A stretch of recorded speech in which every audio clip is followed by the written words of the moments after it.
Okay, Katie? Call this regular meeting to order, and I'd ask for a motion to go into executive session to discuss circumstances related to a coaching resignation, negotiations regarding adjustment of benefits for certain exempt persons, and a matter of pending litigation at Sherman Elementary School. Take that motion from Anne Marie, and a second by Jennifer. Thank you for doing that, Jennifer. All in favor? Aye. Aye. Any opposed? Motion carries. And we are now in executive session. We'll go down the hall.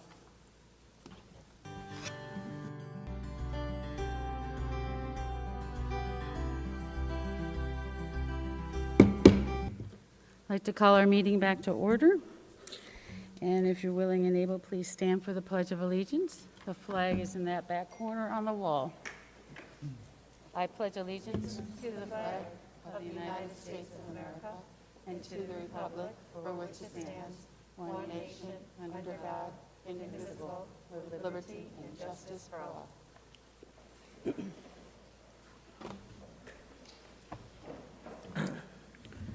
We'll start with some introductions. Good evening, I'm Diane McBride. I'm the board president. To my left. Bo Wright, Superintendent of Schools. George DeMarteau, attorney for the district. Good evening, James O'Brien, board member. Pat McHugh, Assistant Superintendent for Human Resources. Welcome, everyone. Dina Wilson, Assistant Superintendent for Instruction. Good evening. Andy Whitmore, Assistant Superintendent for Finance and Operations. Good evening, Nelana Salm, Assistant Superintendent of Student and Family Services. Ariana McKnight, Student Council Board Representative. Good evening, May Abdullah, board member. Good evening, Jennifer Laird, Board Member. Hello, Dolores Tellerico, Acting District Clerk. Hello, Anne-Marie Straczynski, Board Vice President. Great, thank you. Next is agenda review. Are there any additions or changes to our agenda? Seeing none, are there any announcements? I will announce that Mrs. LaPlaca could not be here tonight. She had a family matter that came up and needed attention. And our district clerk could not be here tonight, so we thank. I'm sorry, Diane, I can't hear you. It's all mumbled. Yeah. As I mentioned earlier, as I mentioned earlier, there's only one speaker at us, and it'll be the speakers from the audience, so it may be a challenge this evening. All right? All right. And our district clerk is away this evening, so we thank you, Mrs. Tellerico, for being with us. Next up is our board member report from our student. Thank you. Student Council chose raffle winners for the Month of Love activity. Kids were very excited to receive their prize packages and said they enjoyed the activities all month. We are setting up our annual voter registration drive for March 22nd and 23rd. All students turning 18 by the end of this calendar year will be able to register to vote. Student Council is also helping to fund the I Decided t-shirts for the senior class. That is all for the student report. Thank you. Thank you so much. Next up is our public forum. This is where the audience can address the board regarding items of interest that are not on the agenda. If there's an item that you would like to speak to that is on the agenda, wait till we get to that place in our agenda. You can raise your hand after we have our conversations. But if you're here regarding something not on the agenda, I have 12 cards tonight, so I am going to stick to our 3-minute conversation in order to afford folks all the opportunity to speak that have signed up to speak, and make sure that we stay on target with our meeting this evening. The first card that I have in my hand is Sharon Merkel. Please come up to the microphone here. You can adjust it. Please state your name and address for the record. You may have to tip it. You have to go a long way down. My name is Sharon Merkel, and I'm at 23 Spring Blossom Circle in Henrietta. So as I just said, my name is Sharon Merkel, and I'm a swim mom. I'm joined here by other swim parents and their children to support our beloved coach, Christine Rigglesberger. In the brief time Coach Chris has been our coach, she has successfully transformed a program fraught with scandal, and ineptitude to a thriving platform of inclusion, development, and success. She's not a coach who lets kids come to practice to goof off, mess around, or waste time. She's a coach who instructs, develops, challenges, and cares for those who swim for her. She has said that her swim teams are her family, and we regard her as the same. We are all human, and we all make mistakes that we often regret. And if given the chance to atone for those mistakes, I'd like to think we all would, and I know for certain Chris would if given the opportunity. Chris has coached for 30 years and has touched and influenced the lives of so many. The people here tonight are just a fraction of her supporters. Many are live streaming this meeting from their home or workplace, sending their love and support for Chris. As I wrote in a letter I sent to the administration and the board, I implore you to exercise restorative justice as you consider the circumstances surrounding Coach Christine Rigglesberger's supposed resignation. And there are circumstances. Is it right for our children to be deprived of an excellent coach and mentor because of a single, unchallenged complaint? Accountability must be held for all involved in this incident. I have had the pleasure of knowing Coach Chris for roughly 3 years now, and because of that, I am standing here tonight. I am standing for someone I respect, someone who genuinely cares for my son's development and success, someone who chose not to make cuts for the swim teams so everyone who wanted to swim for RH could, someone who volunteers her own unpaid time to expand and enhance the RH swim program, someone who literally jumps up and down enthusiastically as she cheers for her swimmers at swim meets, and finally, someone who deserves her side of the story to at least be heard and considered when her livelihood and reputation is at stake. Please don't let our coach go. We are determined to have Coach Christine Rigglesberger reinstated as the Rush-Henrietta girls and boys head coach, and we hope that after all circumstances are considered and all sides heard, you will too. I'd like to add that Coach Chris is currently attending to her mother, who has recently been placed into hospice care. Her mother and her family are her main priority at this time. Thank you. Thank you. The next card I have is Eric Dangler.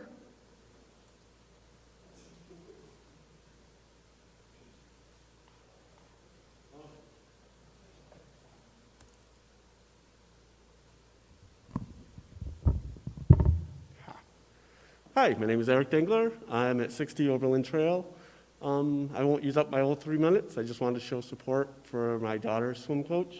She's been my daughter's swim coach for 3 years. I consider my daughter, I don't know the coach as well as my daughter, but I trust my daughter's interpretations and character assessment of a coach. She's very sensitive to certain things, and if anybody would have detected or said something out of line, I think in the 3 years she would have detected it, and not only that, but said something. So I'm just here to show my support for my Chris and for my daughter. That's it. Thank you. Thank you.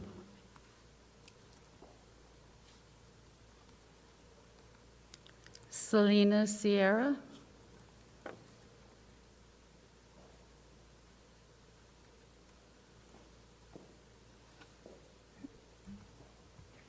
As I've only swum in RH this year once, the second that we started practices, I realized that Coach Chris was the best coach I could possibly have. She knew just the right words to keep you going without seeming mean. She inspired me to keep doing swim because exercise improves your mental health. She's an amazing coach, and I'm glad that I went to tryouts because now I love swimming and have improved in more ways than just in the water. And I truly think that Coach Chris did that. Swimming has become a new passion of mine, and that's only because I went to the tryouts. But it's upsetting that I will not be coached by her again. I miss her and really want her back. Thank you. Thank you.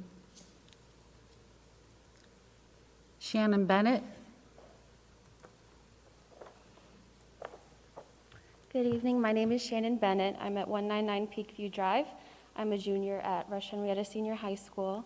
Thank you for giving me the opportunity to speak. I've known Coach Chris for 10 years now. She coached me on the Comets club team. If I know anything about Coach Chris, I know that she's very passionate about what she does. She's swum her whole life, and she's probably the best coach I've ever had. I can say that with 100% confidence. She teaches us not only how to swim and be better athletes, but how to be disciplined and advocate for ourselves. No matter how hard those sets are or how tired we are, she always pushes us to be the best we can be. And I can thank her for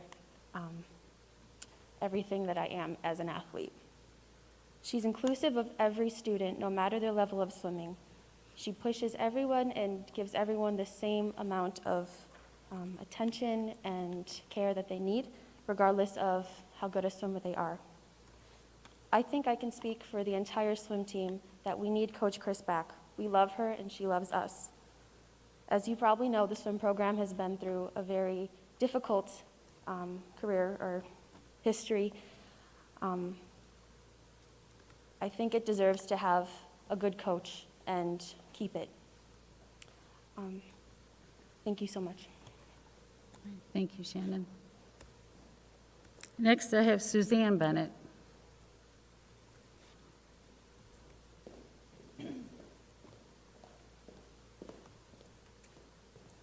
Hello, I'm Suzanne Bennett. I'm at 199 Peakview Drive also. I'm Shannon's mom. I have to write things down to stay on track. It's actually very emotional to be here. I am the girls sports booster liaison for the girls swim team. I have two swimmers. I have a 2020 grad, and then I have Shannon. And I'm here to ask that we do not let Coach Chris Regelsberger leave the RH Swim program, the RH Swim family. The announcement of her resignation has rocked us to our core. Even before the official announcement, rumors and conjecture were running through the student swimmers. And for our swim family, this is personal. I could give testament on each and every girl going back 3 years and how Chris has helped each of them. But I'll just tell you about one of mine. My own family has known Chris for 10 years. She was the coach of the Golden Comets. And it was Chris who encouraged my eldest daughter to join the school pool. And she did. It is an 8th grader. It was a great experience for her. Lots of strong older swimmers who took the younger ones under their wings and introduced them to traditions and the fun, positive team experience. They even won the division that year. Then Section 5 changed the way they did divisions, and the coach was arrested. So the swim program went through some more struggles and some loss the past, up until 3 years ago, when Chris Regelsberger signed on as assistant coach. And my daughter was a junior at that point. Within a few weeks, Chris had to step up to be head coach due to the death of Spring Monroe, who had signed on as coach that year. Spring had been the diving coach for the boys' season the year before, but many of the girls grew close to her as well. And my daughter actually credits Coach Chris with getting them through the loss of Spring and her death. It was a devastating time for the boys and many of the girls, but Chris kept the program going. In fact, as my daughter was closing in on a sectional time, she severely sprained her ankle and couldn't swim anymore. But Chris let my daughter still take part in practices as a manager, timer, helper, that sort of thing. Chris really tries to keep the kids included and part of the team. My daughter surely appreciated it. In fact, the next year, her senior year, she made sectionals. There were also 30 girls on the girls' swim team that year. Many of those girls had never been on a swim team before, but Chris welcomed them and worked with them. Some of them came back this year, despite the abbreviated COVID season. We even had a couple of newcomers this year. So you see, the girls' team actually has a reputation of being very welcoming and not making cuts. I personally believe that Chris has gone out of her way to accommodate swimmers. This is why I feel it's a big mistake to lose Chris Regelsberger as our head coach. No matter what has happened in the past, in spite of what might be happening right now, it would be very detrimental to our swimmers and our entire swim program if Chris is not there. Please feel free to reach out to me or any of the other swim parents, we'd be happy to tell you of our support for Chris. But more importantly, you should ask the swimmers how they feel. I was so wrong in thinking they would not be up here to speak, but many of them are. So I think it's worth hearing what they have to say, and I thank you for letting me have my say. Thanks. Thank you.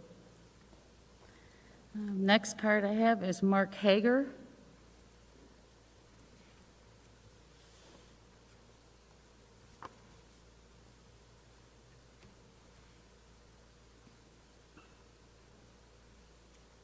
Good evening, everybody. Wow, what a great turnout. It really kind of makes it feel like you're part of a community, doesn't it? Like we're all rallying together and as one giant community here in Rush-Henrietta. Got to get my glasses on because I'm getting old. So, I'm a senior manager at a local engineering firm, and when we have problems like this, I always think, what's the process? What do we do as a community when things happen? So I went to your website and I tried to learn, what do we do in our district? What's the process that we follow as a community when we have things to deal with? And I learned about the restorative justice program, managing conflicts and tension by building relationships and repairing harm. So I read that. It was really important. I thought it was important to read tonight out loud so we're all aware of how we go about fixing things. It reads, restorative practices provide a safe environment for people to express and exchange emotion. Their use is designed to improve human behavior, build relationships, increase civility in society, reduce violence, crime, and bullying, repair harm, and restore relationships. And that part was really important to me. It's actually listed twice. If you read the full mission statement on the website, repair harm, restore relationships. It was really key. They said it twice. So we understand that this is a prominent district initiative and really the foundation of how we all work and act and play together, right? So my question to you guys is, was the restorative justice process followed? Was there an action plan that was put into place that included all the relevant parties, everybody, the Coach Chris, the administration, everybody? Was the timeline laid out? Did this all happen preceding to Coach Chris's resignation? So that's the question I have before you. Think about that. So I want to ask, I encourage every board member to review that plan, if there is one, and think about the timeline of the events and the resolution of the incident before any decision is made. Ask yourself, as a community, did we do the right thing? Did we build relationships and repair harm? Thank you. Thank you. The next card I have is Kayla Dengler.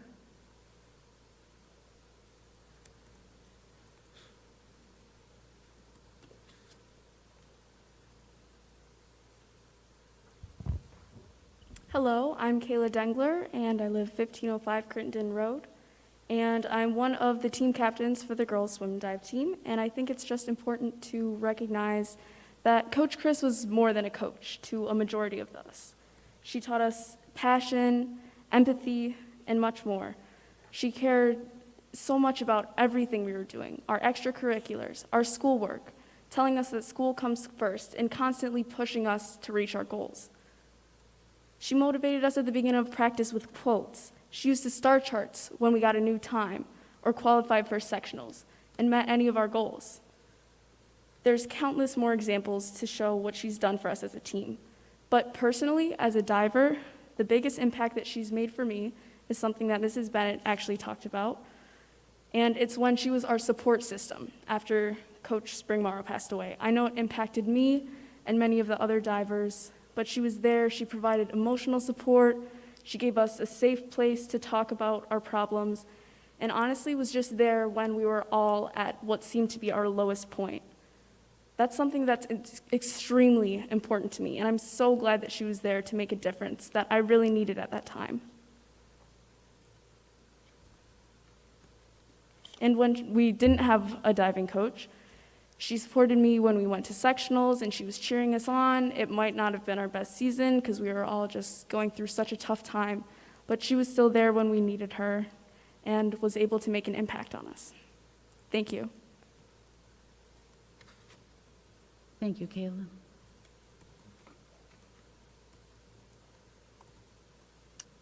I'm having a hard time with the writing, so I'm assuming this is Julio Sanchez.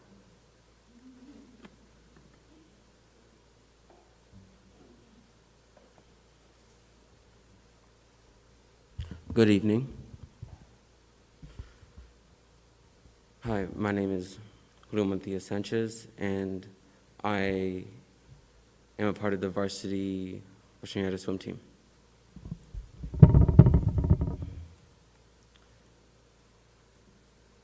You probably do not know me, and probably won't even if I graduate to college, but please consider what I have to say for Coach Chris.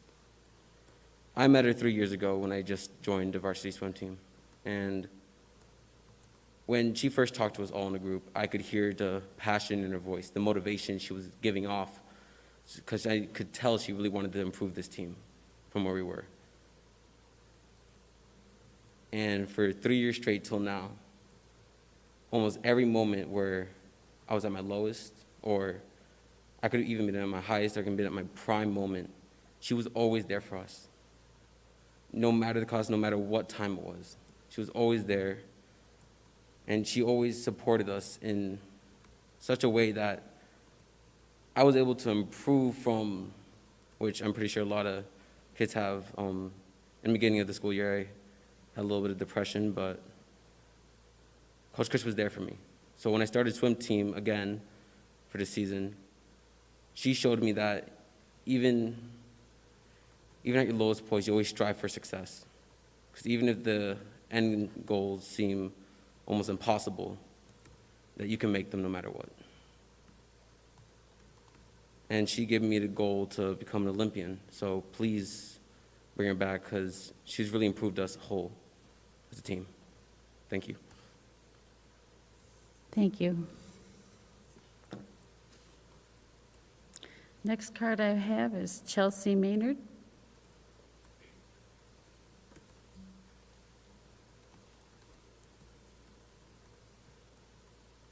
Hi, my name is Chelsea Maynard. I live at 131 Elmcrest Rise, West Henrietta, and I'm a sophomore this year at Rush-Henrietta Senior High School. I've been on the varsity swim team for 3 years, and Chris has been my one and only coach for that team. I think I can speak for everyone when I say Chris is the heart of the swim and dive program of Rush-Henrietta. Not only did she single-handedly bring this program back from the brink of death, but she did it with grace and professionalism and turned us into more than just teammates, but a family.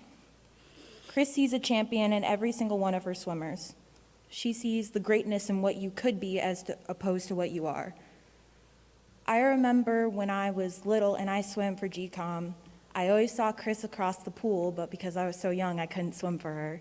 I always thought, wow, I want to be one of her swimmers one day. And I finally got that opportunity 3 years ago.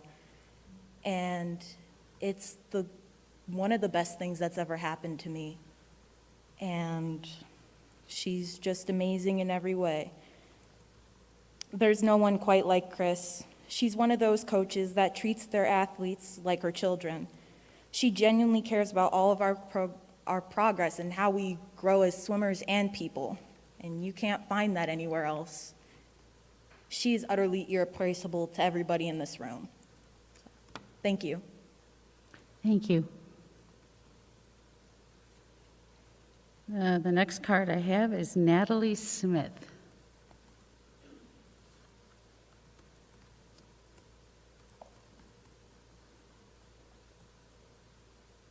Hi, I'm Natalie Smith. I'm at 289 Loden Lane.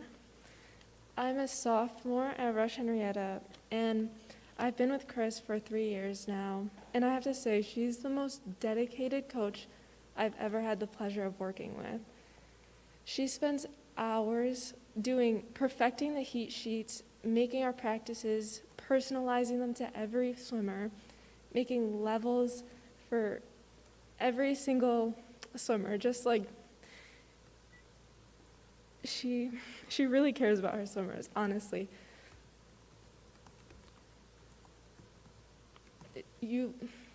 I can't even put into words how much she really cares for each and every swimmer.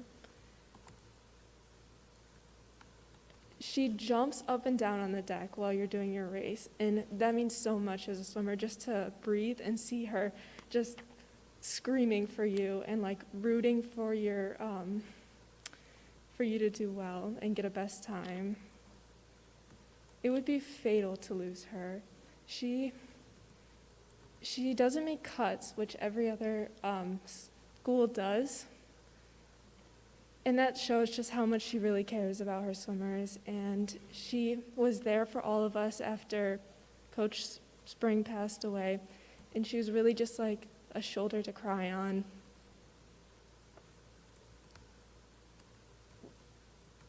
RH Swim and Dive needs her. We just do. Thank you. Thank you. The next card I have is Irene Sanchez.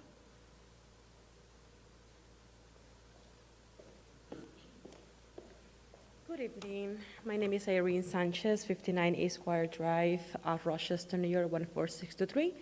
I wanted to thank everybody for giving us this opportunity this evening, the parents, the students, those who couldn't be here today. And we're just here in support of Coach Chris. Usually you will not see that many parents and that many students being so affected just because a coach couldn't be supporting them or working with them. I just can speak of my experience. I'm the mother of Julio Montilla. How he explained before, he suffered of depression. And the pool for him, it was an opportunity not only to meet friends or socialize, it was an opportunity to better himself. And since he started the program, he started in 7th grade with a different coach. He was the only child who made it, and I was so proud of him. But when he switched to Coach Chris, he entirely changed. It wasn't more about, I just want to be in the pool to swim. He wanted to be the next Michael Phelps. So you might not know him now, but if you bring Coach back, maybe any of these kids might be representing us in the Olympics. It's that big it is. So I just want you to please look into the situation of Coach Chris. When we heard that she might not be with us, for me it was very shocking. I understand that everybody has circumstances and personal circumstances, but she had so many great plans to improve our team, to expand our team. We were talking about bringing the team so people can swim, bringing more students, even those who were just beginner swimmers, so they can strengthen their skills, so they can be joined the team. So for somebody who is so dedicated, who will come every weekend, every evening all the time, to spend time with their kids to better themselves, to improve them, to support them, to motivate them, and to create this environment in which people became a family, there is no way she resigned. So please, look into it. We need resources, and we talk about school resources. We talk about job resources. This is a resource, not the coach. Coach Chris, as a person, is the resource that we need back. Please bring her back. Thank you. Thank you. Next card I have is Skylar Davis.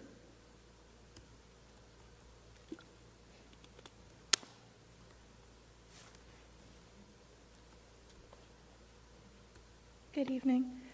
As you know, my name is Skylar Davis, and I first met Coach Chris 2 years ago when I joined the swim team in my junior year. I was very hesitant at first because the only reason I was joining was for my friend who got injured a week later.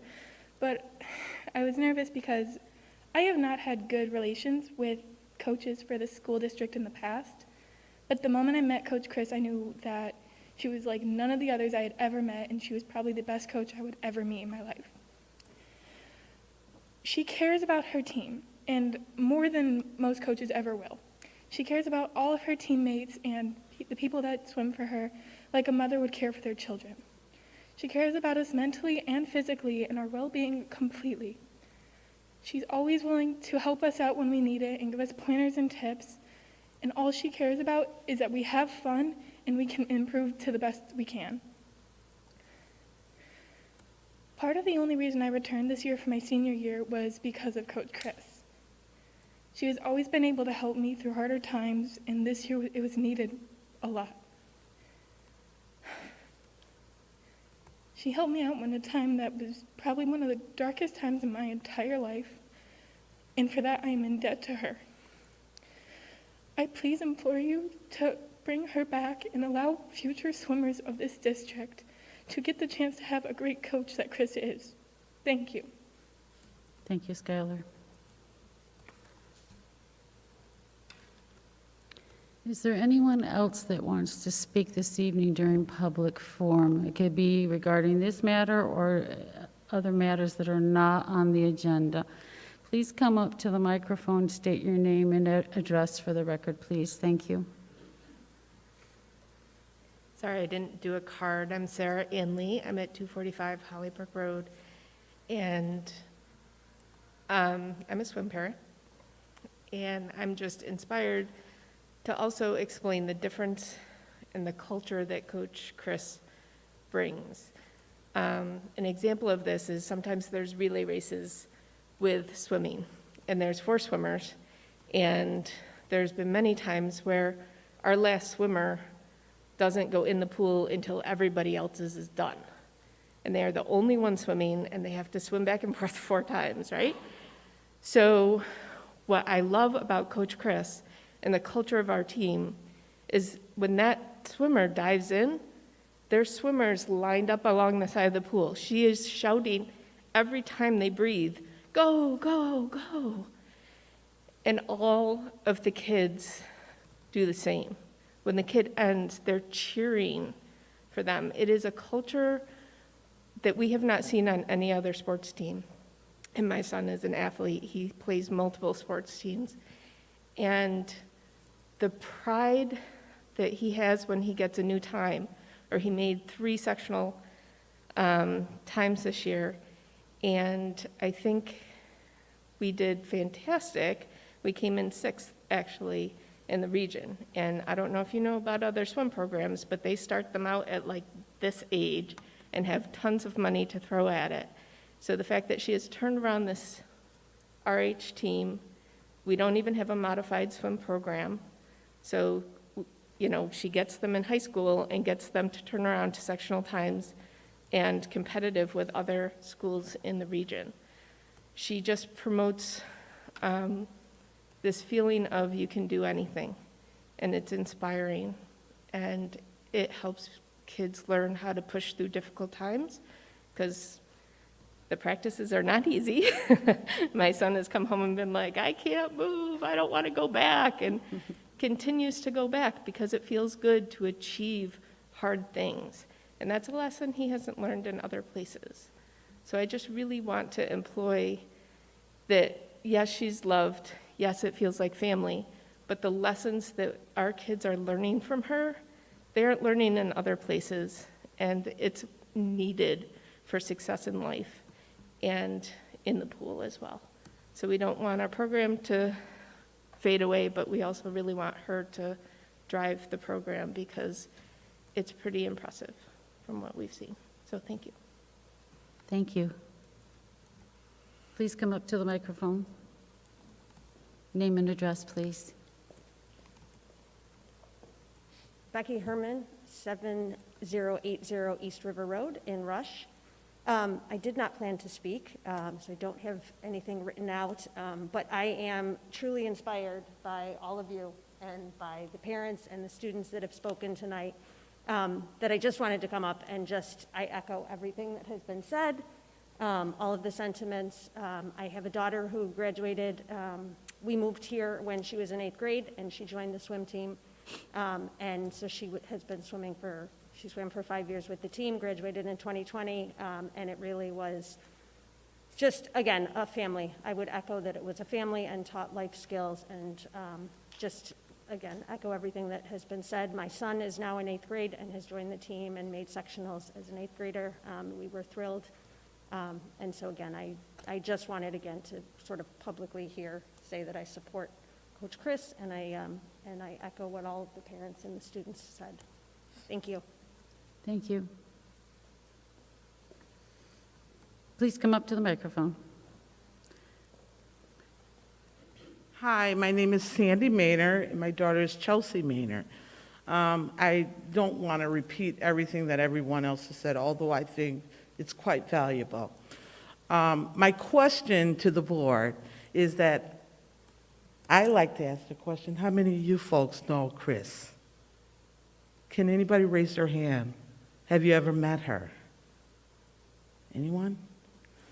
So I think the representation here tells you who she is. You can feel her.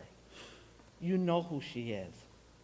Because I think these folks here articulate it very well. There was emotion and there was discussions. And there has been some impact this woman has had on each and every one of our children, along with the parents. I think that speaks volume. I think it does. I asked the committee, how many of your teachers, how many of your coaches would have this amount of people? Not including the people that are on Zoom or whatever network. How many? I can guarantee you only have this when there's a great coach and when there's a great teacher. It's the only time you have it. You don't have it no other time. So we ask that you, all of you wonderful people, take the time to look and evaluate what transpired here. What happened? Why are we here? There's a reason why we're here. Something doesn't smell good. My mother would say, something's not clean. We're just asking, please, for our kids' sake, let's not lose someone who's wonderful, who's great, who's nurturing for our children. We need this today. We need this.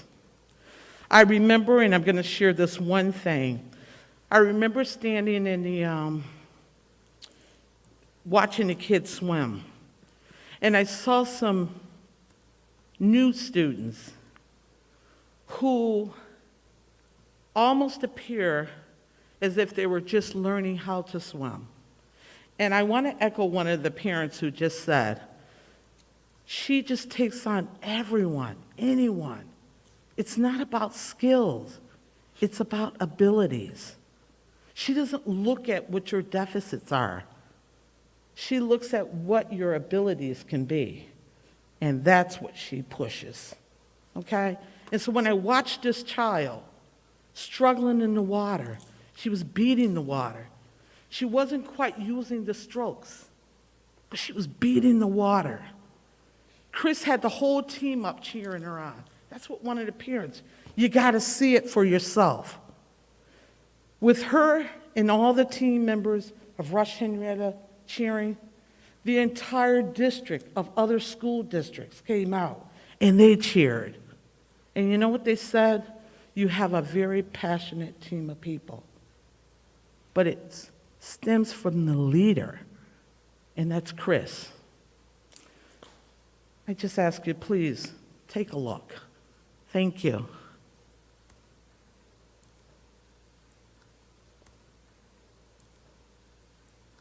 My name's Tori Davis. I'm at 971 Pinnacle Road. You heard from my daughter earlier. I swam in high school as a junior and a senior.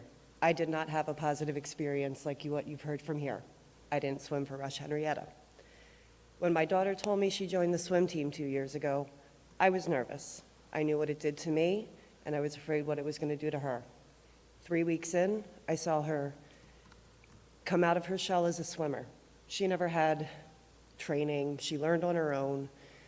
and she really improved. Not only did her swimming improve, her confidence improved, and it has been wonderful to see her flourish under Coach Chris. I think it's a travesty that she resigned, and I do feel we need to get her back for the upcoming swimmers of this community. Thank you.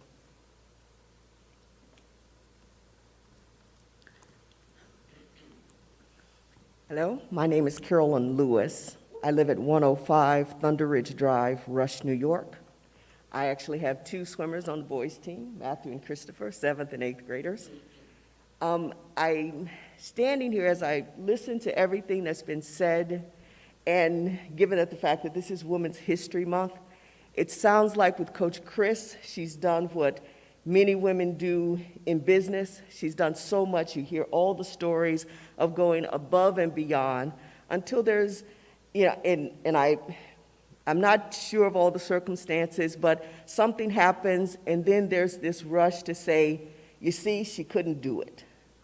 But clearly, out of everything that we've heard, we've had someone, this is a coach, not someone that is the athletic director or anything in that role, who has built a program and has clearly done amazing things. And we want you to consider, let's not make this about whatever happened, but really listen and really understand what you're hearing here, because it really sounds like this is someone that has gone above and beyond over and over again and had plans to go above and beyond. And that consideration versus whatever the circumstances, but clearly this is someone that we want back, who should be a prime example of what we want our kids to see. One of the things about the Rush-Henrietta team is one of the most diverse in Monroe County.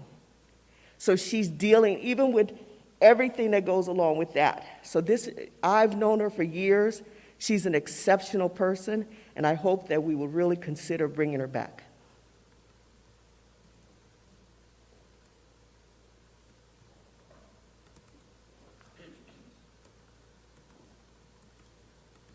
Hello, my name is Jordan Anley, and I just wanted to speak about this situation. Can you get a little closer to the microphones? Yeah. Thank you. Is this good? That's better, thank you. Okay.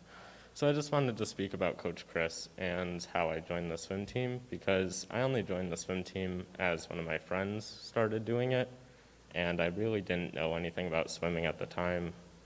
And Coach Chris was there when I did tryouts, and she was the main reason I gave it a chance to really see what I could do, because she really motivates you to believe you can do something and actually achieve a greater goal than what you think is possible. And I don't think I would be doing swimming if she did not push me to do these things and keep showing up to tryouts and practices and make the team. And this year I ended up making 3 sectional times because of how far she pushes us.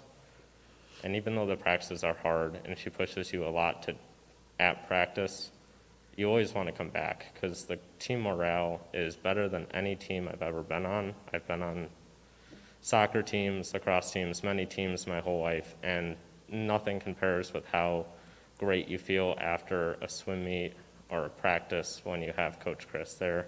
She really just pushes all the swimmers. And I just wanted to bring up an example of how much time she puts into this outside of just the practices. Is we had a meet this year against HFL where we were expected pretty much not to win. We weren't favored to win. And she worked hours on making a list for the meet of which swimmers could go where and what times we needed to do. And she said, if we make all the best times, we will win by 1 point, 155 to 154. And because of that structuring and schedule that she put in, we ended up winning exactly with that score of 155 to 154, which came down to the very last meet. So I believe she puts excellent time into this sport and has really improved it far beyond what any other coach would be capable of. So that's what I wanted to just make sure you were aware of. Thank you. Thank you. I feel like most everyone has spoken on this issue, and we'll take a couple more, because there are a couple other folks here this evening that I think are here for another topic. Sorry, That's all right. Ann. Ooh, echoey.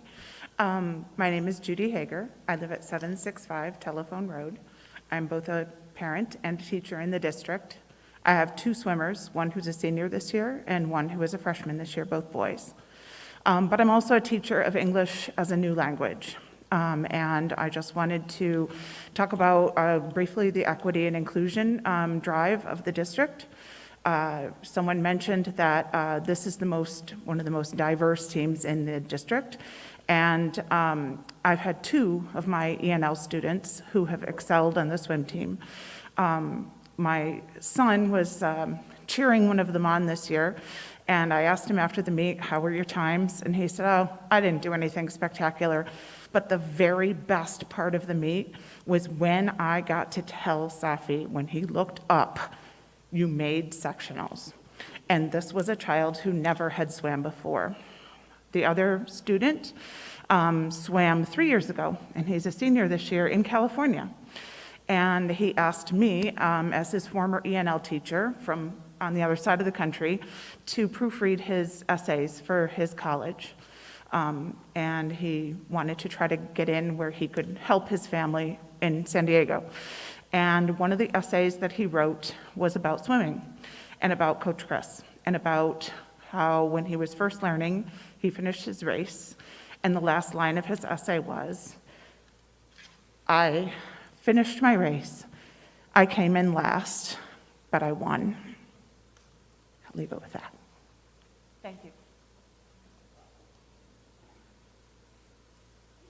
All right, thank you. For the rest of the public forum, I do see a couple folks that may be wanting to speak on a topic besides this. Am I correct? If so, please come to the microphone. Or if there's, I'll take one more for the topic we're on. All right, no one else for public forum. All right. I want to thank all of you for coming and expressing your concerns and your interests regarding this matter. Because it is a personnel action, we cannot discuss that here in the open meeting. Please know that I know I've been taking notes, and I believe others have been taking notes as well. So again, we do thank you for coming and expressing your interests, your concerns, your wishes, but we will not discuss it in the open forum. It's a personnel matter, but thank you for coming. We're going to move forward with the rest of our agenda. You are more than welcome to stay for the remainder of this meeting, but if you wish to leave, please, you may do so. We welcome you to stay with us for the remainder of our meeting.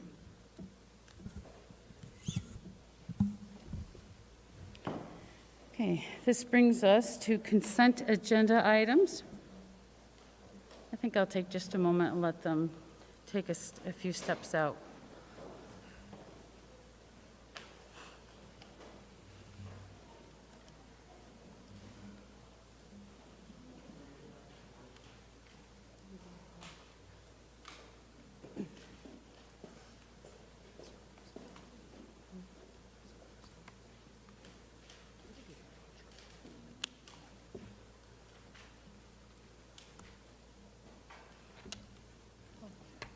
Thank you very much.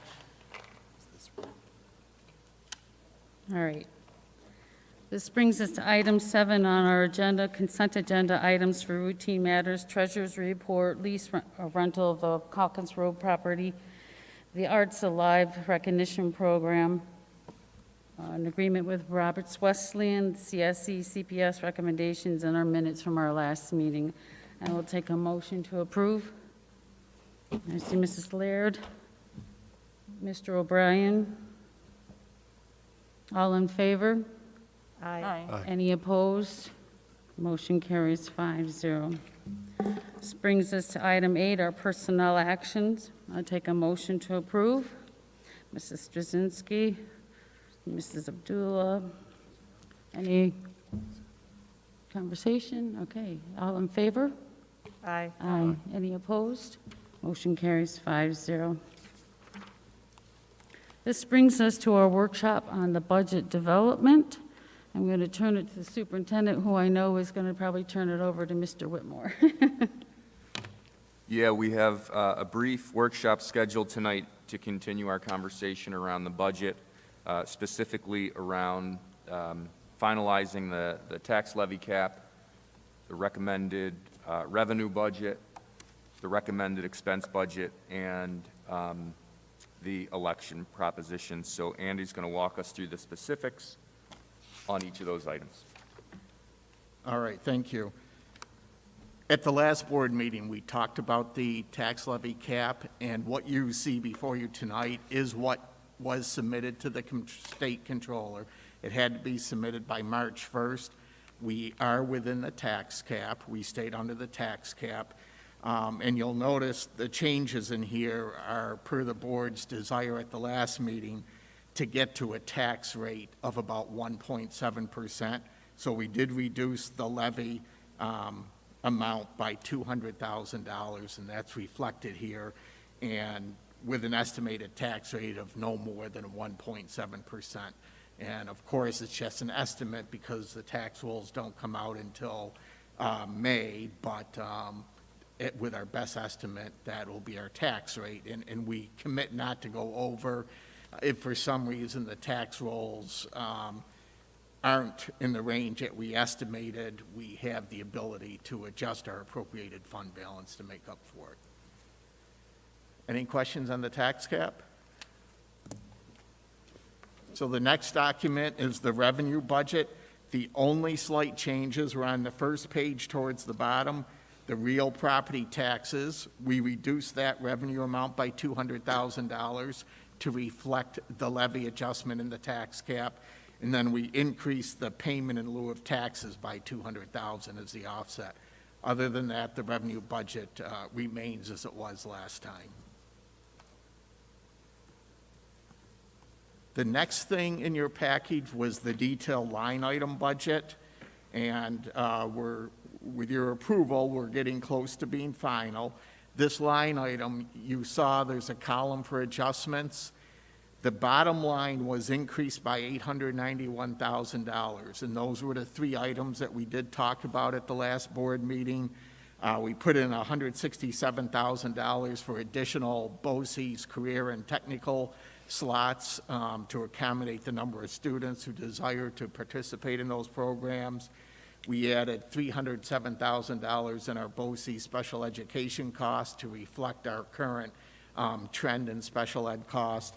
And then we added $416,000 in the transfer to capital because our building aid on the governor's budget was increased by that much. And this will continue the board practice of taking our building aid we get from past projects, putting it into the capital reserves to fund future projects. So the net change was $891,000 increase. And then there were a bunch of other little changes you saw, but they all net to zero. So other than those three changes, there was no other bottom line change. Any questions on the line item budget? No. So that gets us then to the final thing are the propositions, and these are unchanged from what you saw before as well. Proposition 1 is the budget amount of requesting voters to approve the $139.6 million budget that the superintendent is recommending to the board, and it is within the tax cap. And then the second proposition is to allow us to purchase buses, $2.4 million, and that continues the district practice of replacing big buses every 10 years. So every year, about a tenth of our fleet for our large buses is turned over, and every 7 years for our small buses. So those are the only two propositions that the superintendent's recommending for this budget cycle. So that concludes my report. Any questions?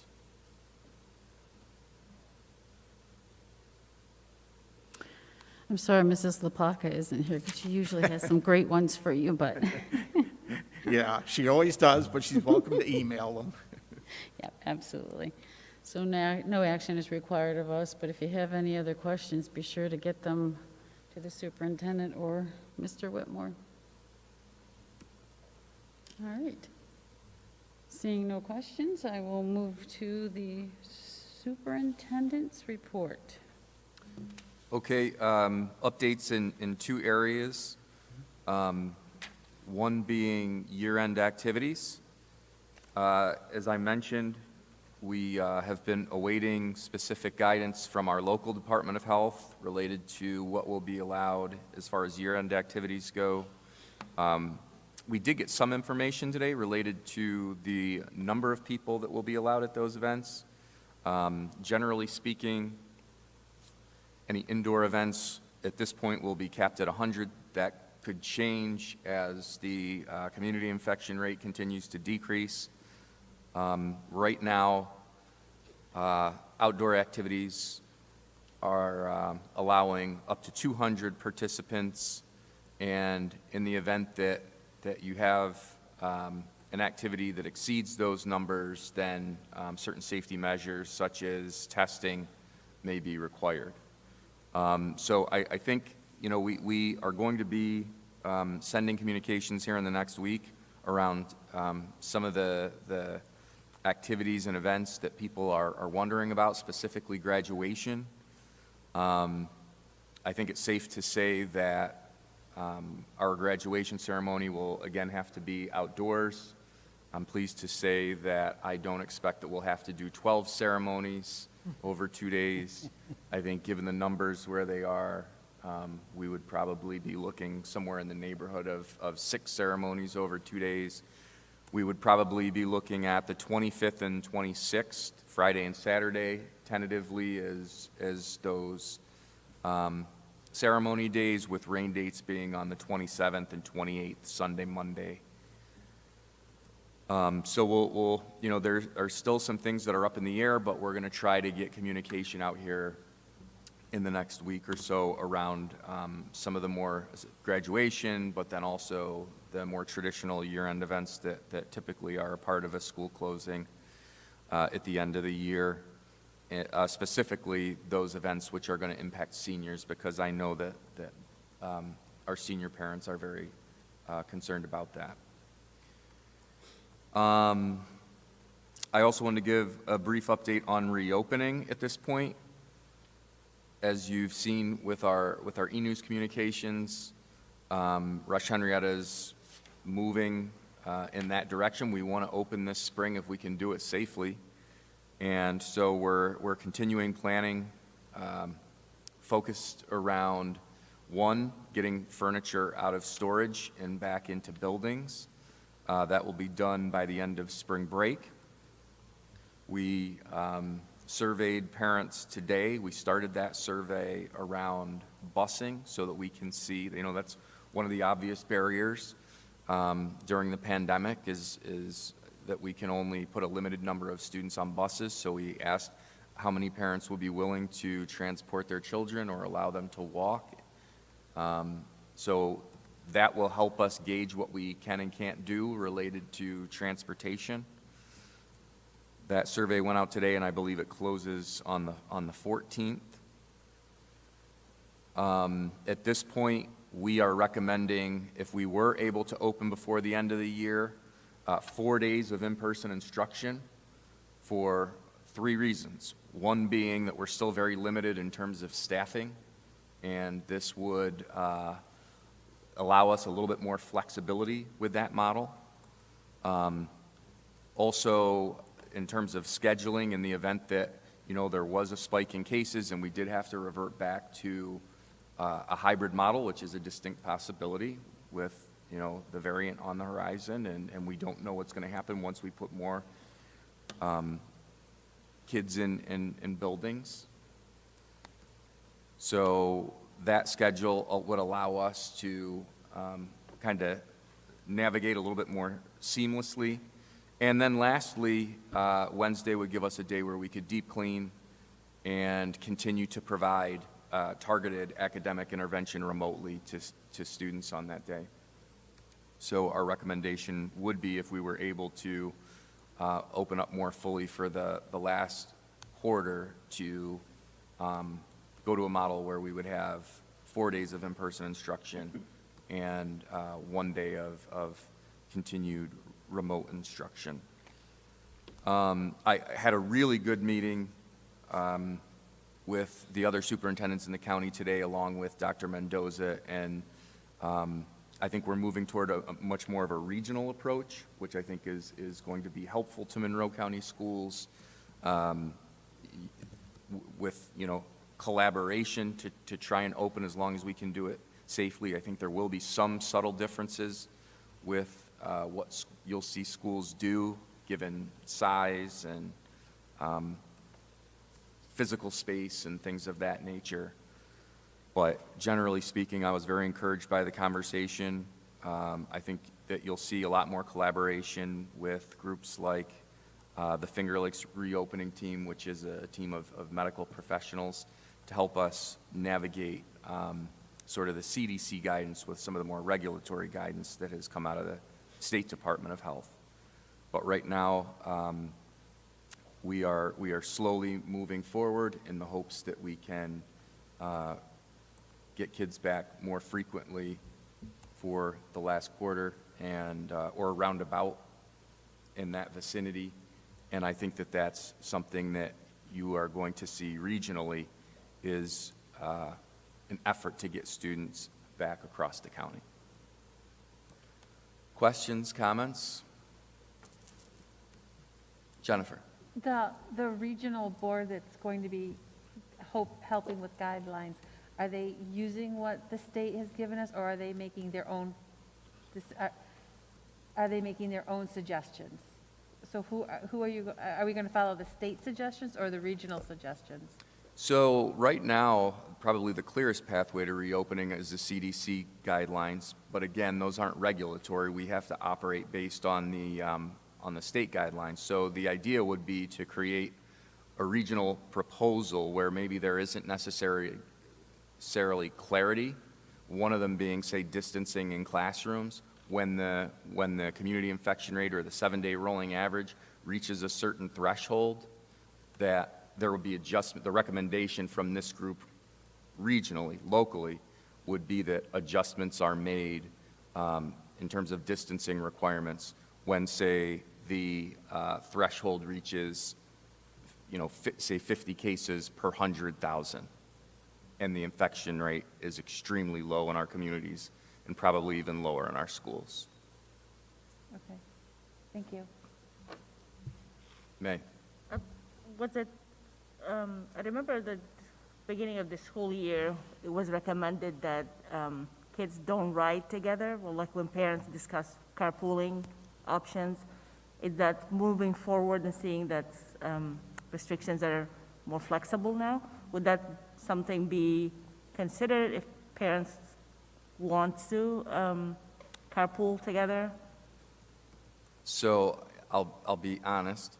I had difficulty hearing what you said, but I think you're asking about transportation? Yes. If Okay. parents want to carpool together, like to make it easier for us to bring kids to school if I want to bring my neighbor's child to school. I remember it was recommended not to do that beginning of the year. Is that something?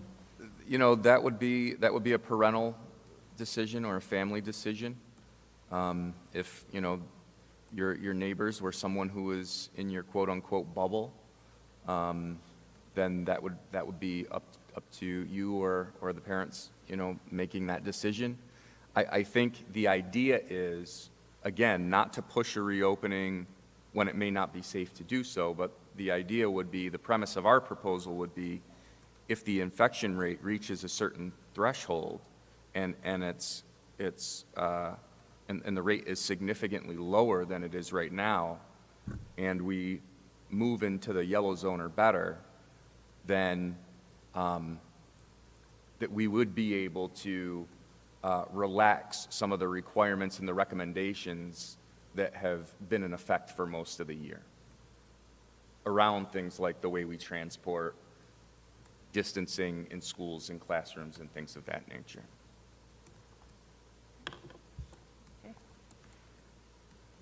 If we were to reopen, what would that look like for remote students? So remote students would remain in the remote learning academy through the end of the year. Jennifer? I have another question. I know you spoke earlier that districts might be getting like vaccines. Like I know the city is offering its teachers Johnson & Johnson tomorrow. Did we secure any like designated vaccines for our staff? So now that the city is, they have dedicated vaccines, the rest of the county at this point, at least to my knowledge, does not. However, because the city is not in our pool, that should mean that the rest of the county gets more slots for appointments, if that makes sense. Okay, yeah. Well, I know you said like our bus drive, like sometimes they were giving high-risk areas, or high-risk, like people, like, instead of making it open to opened, you said they were kind of like saying X school district gets X amount, and I didn't know if that was happening. That's still happening. We haven't received, what typically happens is we get an email from the Department of Health with a spreadsheet, and it's broken out by district with a number of slots based on size. So once the city's pulled out, everybody else will get a lot more slots because the city, because of size, gets the most slots. What's happened to this point, as you mentioned, is that you get 2 spreadsheets right now because transportation workers have been prioritized in that. So there's a spreadsheet that comes specifically for bus drivers and those that work in transportation, and then a general spreadsheet, which is essentially for everybody else in the organization. The other thing that I think is happening internally here in Rush-Henrietta and probably across the county because of the bus driver shortage and the concern over making sure that drivers get access to the vaccine is that we are probably getting closer to a point where we have more bus drivers vaccinated, and some of those slots will be able to go to other people in the organization. That will probably happen not just here in Rush-Henrietta, but in other districts across the county as well. Can I ask a senior mom question? Sure. Okay. Not to put any pressure on you, Mr. Wright, but when the Hilton announced their graduation, they had a really cool like announcement with the I don't know if it was superintendent, and they had the mascot. Are you going to do something as cool, if not cooler? I haven't thought about that yet. But the idea is, Kate, and I will say this for the record, Casey Kasorik is a lot cooler than I am. So I don't think so. I don't know that I'm in his league as far as the coolness factor goes. But I will say this, Jennifer, I know that this senior class has gone through a lot. I think they've had it probably worse than any other grade level in our district because, this is the end to, this is supposed to be the culmination of their school career. And for the last year and a half, we've been under these restrictions, and they've missed out on a lot. So we will be, you'll see more communication going out here in the next week or so, and we're committed to making sure that our seniors go out the right way and get the right send-off, and that they're celebrated in a meaningful way. Thank you.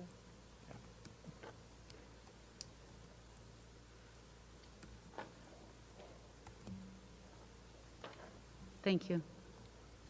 Good evening, Kim Bodden. You knew I probably was going to come up at some point, but thank you for sending the letter to Governor Cuomo. I'm wondering if you got a response. Sorry, I didn't hear that last part. Did you get a response from your letter to Governor Cuomo? No. No response. Okay. Secondly, you mentioned that you want to open 4 days a week if we can do safely. What does that mean? You talked about a threshold. What is that threshold? When is that going to be defined? I believe it used to be 3% that we would close if the infection rate got above 3%.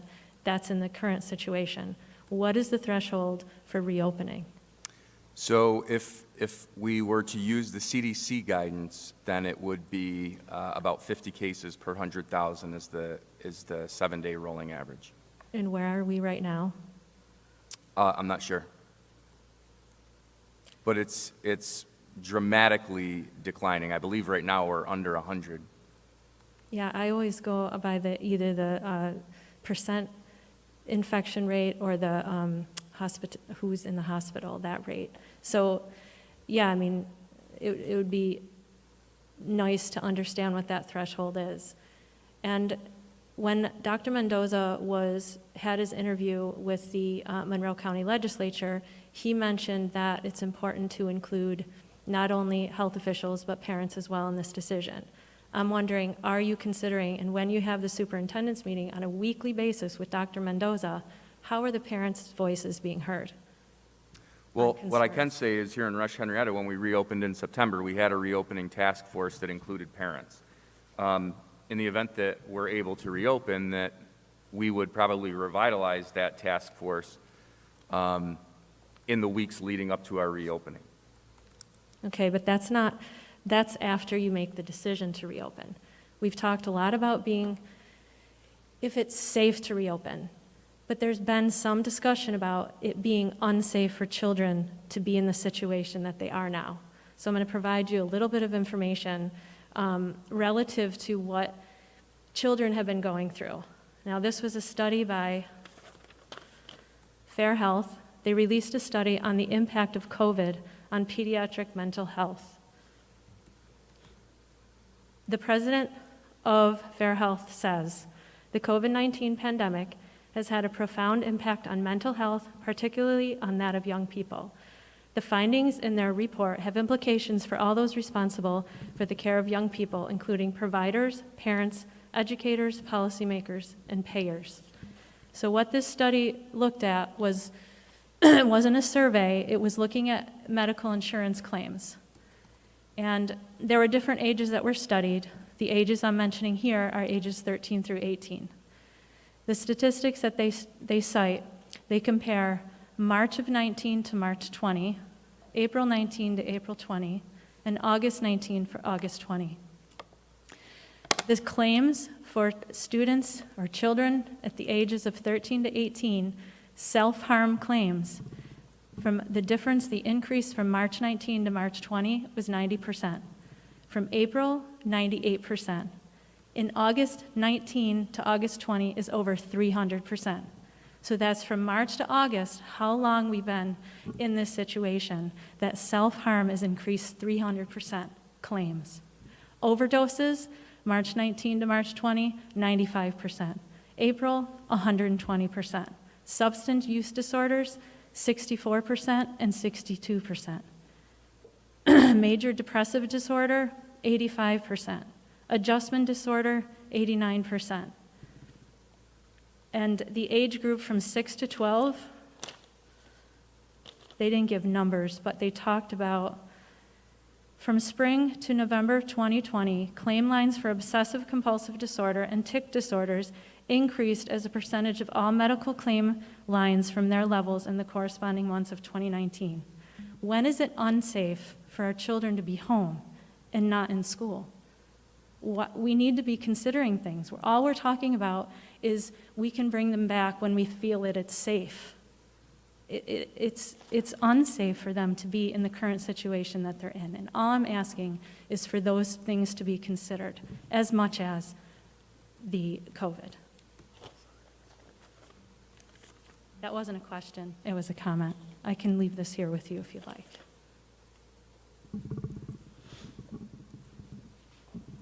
Okay, that concludes the superintendent's report.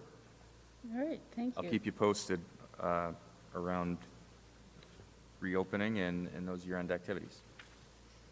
Thank you. Thank you. Any other questions for him down there? Okay. This brings us to board member reports.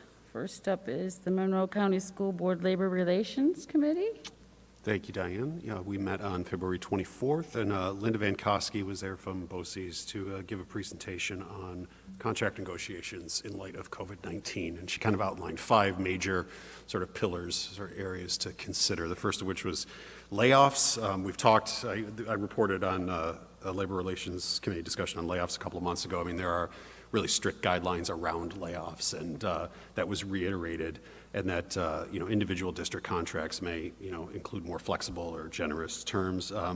the topic of salary came up, and especially in light of, you know, an uncertain financial situation in terms of state funding and the lower tax caps and, you know, the potential for contingency budgets, this, that, and the other. There was, she touched on benefits, and especially around, you know, the use of sick and personal days in the midst of a pandemic and what an issue that can be. Talked a little bit about retirement incentives and some pending legislation sitting in Albany that we're waiting to hear the outcome of along those lines. And then also, I thought this was interesting, summer semesters was another topic brought up, and just all of the considerations around operations in the summertime, especially in light of the pandemic, you know, when it comes to environmental and air handling, and you know, reduced space, social distancing, et cetera, et cetera. And so that was pretty much it. All right. Thank you, James.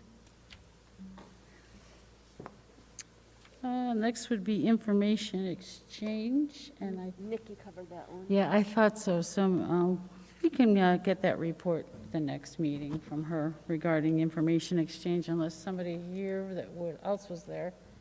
Yeah, they had a couple of counselors who came and presented, along with some college officials who talked about the difference in the process and what they are asking, understanding how the pandemic has affected high school students, some of the changes that they've made at the college level regarding, you know, what is needed from SAT scores. They looked at that differently from the different assessments that were expected before.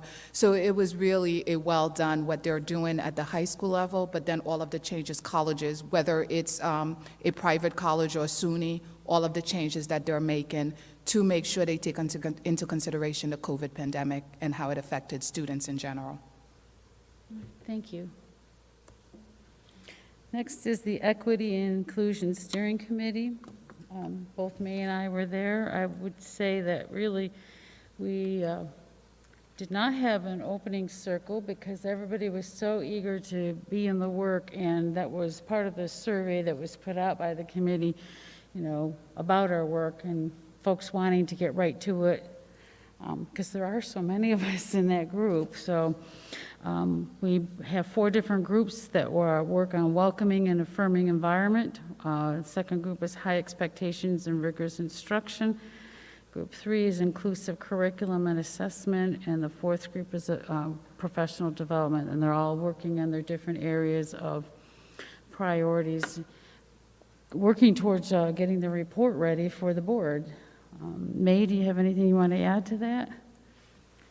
No, that's just, I think that sums it up. And one thing I would add, that the steering committee is going to continue because it's valuable and the work is never going to end. And yeah, so exciting to be part of it, and also to see it coming to, like we're seeing action plans and moving forward.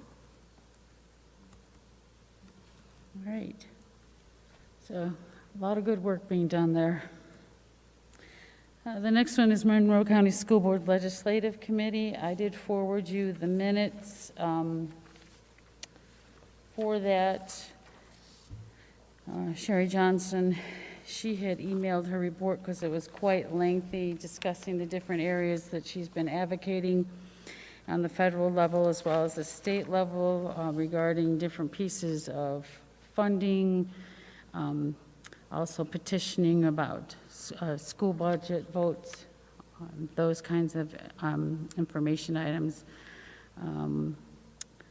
Talked about SED, it's not new news, but we have the new commissioner and some other pieces that, places to gather information from for different groups. But some of the main work we had that day was we debriefed from our new legislative forums where all the new legislators were there, and we had conversation, debriefed on that. There was debriefing on the Capitol Conference. Tom Mispecca reported that 400 board members participated in this year's conference, which was a significant increase, and that's because we were able to all do it over Zoom. Still meeting with our senior representatives. Meetings have been ongoing, and there's one more coming up with Senator Patrick Gallivan. And just talking about the different regulations, trying to get some push on getting some of those changed. We also discussed the concerns about the guidance from the New York State Department of Health. And a reminder that there's an executive order in place that explicitly denotes superintendents are responsible for reopening plans, and the state can withhold funding and affect a superintendent's certification for non-compliance with the New York State Department of Health regulations. So how can we get them to change? Was part of the conversation, because that's a huge penalty for trying to do what's right for our students. That was pretty much the bulk of the meeting. The next one would be the Monroe County School Board President's meeting. I did attend that versus going to, there were two other mental health things going on, one in the district and one put on by Samra Brook. There's one of the new legislators. Our president's meeting, as you know, that's a more casual meeting. It does not have an agenda, but one of the pieces in conversation about the challenges we're each seeing, we felt there was time for some push about our district budget votes coming up, and asking the County School Board Association to help with a statement regarding our budget votes, how they work, what happens if they're defeated, and then the process of whether it's going to be in person or not in person, that kind of thing. So that was what came out of the president's meeting. And then the next thing was the District Parent Advisory Council Parent Forum. We were all attended in some aspect in that meeting, and that's where we looked at the results of the parent survey. And I'm just saying that for our audience so that they understand what that meeting was about. I thought it was a great conversations being had with our parents about some of the needs in the different levels. It was broken down to elementary, intermediate, junior high school, and senior high school. Different administrators facilitated note-taking and conversation. And I know that was all going to be pulled together and shared at a later date. Anybody want to add anything to that, make any comments? No? All right. They will have their regular meeting, is it next week? Wow, this month is flying. So the regular meeting of the DPAC group is next Thursday. Is there anything else for the good, the cause tonight? Anything anybody needs to bring up? Did you have the youth, I can't remember what the date was for the youth advisory. I'm sorry. Did you have the youth advisory? I can't remember. No, it's actually Wednesday. Okay, Wednesday, I couldn't remember. Okay. All right, so seeing no other activities, reports needed, I'll call for our meeting recap. Short and sweet, all agenda items passed. Graduation dates have been tentatively set with rain dates included. Communication about senior events are coming out soon. And the next board meeting is March 23rd. All right, I will take a motion then to adjourn the meeting. Mrs. Laird, Mr. O'Brien, all in favor? Aye. Aye. Any opposed? Motion carries.